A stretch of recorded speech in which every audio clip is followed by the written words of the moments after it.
కోసం ఛానల్ ను సబ్స్క్రైబ్ చేయండి. పక్కనే ఉండే బెల్ సింబల్ ను క్లిక్ చేయడం మర్చిపోకండి. అప్డేట్స్ ని మిస్ అవ్వకండి.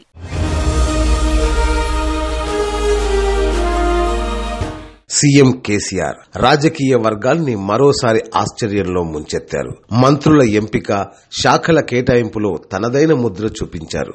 ఆర్థిక శాఖ తన వద్దే ఉంచుకున్న సీఎం 22వ తేదీన బడ్జెట్ ప్రవేశపెట్టను.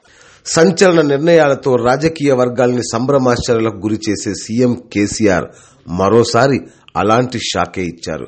తెలంగాణ మంత్రివర్గంలోకి సభ్యుల్ని తీసుకోవడంలోనూ అదే వైవిధ్యం చూపెట్టిన సీఎం వారికి శాఖల కేటాయింపులోనూ అదే తీరు కనబరిచారు. అందరి అంచనాల్ని తలకిందులు చేస్తూ మంత్రులకు శాఖల్ని కేటాయించారు. కీలకమైన వ్యవసాయ శాఖను తొలిసారి ఎమ్మెల్యేగా గెలిచిన సింగిరెడ్డి నిరంజన్ రెడ్డికి ఇస్తూ సీఎం కేసీఆర్ నిర్ణయం తీసుకున్నారు. రాష్ట్ర ప్రణాళికా సంఘం ఉపాధ్యక్షుడిగా పనిచేసిన ఆయనకు ఆర్థిక శాఖ దక్కనున్నట్లు ప్రచారం జరిగింది. కానీ ఆయనకు ఆ శాఖ కేటాయించలేదు. గత ప్రభుత్వంలో ఆర్థిక శాఖ నిర్వహించిన ఈటలకు కూడా ఆ శాఖను ఇవ్వలేదు. ఈటలకు వైద్య ఆరోగ్య శాఖ కేటాయించిన కేసీఆర్ ఆర్థిక శాఖను తన వద్దే ఉంచుకున్నారు. దీంతో శుక్రవారం ఫిబ్రవరి 22 తెలంగాణ అసెంబ్లీలో బడ్జెట్ 2019ని సీఎం కేసీఆరే ప్రవేశపెట్టనున్నారు.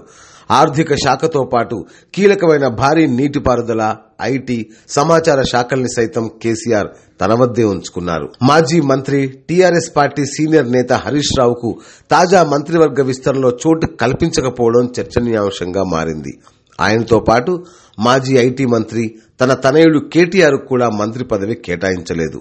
గతంలో కేటీఆర్ నిర్వహించిన పంచాయతీరాజ్ శాఖను ఎర్రబెల్లి దయాకర్ రావుకు కేటాయించారు. గత ప్రభుత్వంలో హోంమంత్రిగా పనిచేసిన నాయిని నరసింహారెడ్డికి కూడా నిరాశే దక్కింది. ఆ శాఖను మహమూద్ అలీకి కేటాయిస్తూ రాజకీయ వర్గాలకు షాక్ ఇచ్చారు. గత ప్రభుత్వంలో మంత్రులుగా పనిచేసిన కడియం శ్రీహరి, లక్ష్మారెడ్డి, పద్మరావు కూడా మంత్రి పదవులు కేటాయించకపోవడం గమనార్హం. ఇటీవల అసెంబ్లీ ఎన్నికల్లో ఓటమి పాలైన మాజీ మంత్రులు తుమ్మల నాగేశ్వరరావు, పట్నం మహేందర్ రెడ్డి, ఆజ్మీరా చందులాల్, జూపల్లి కృష్ణారావుకు నిరాశే దక్కింది.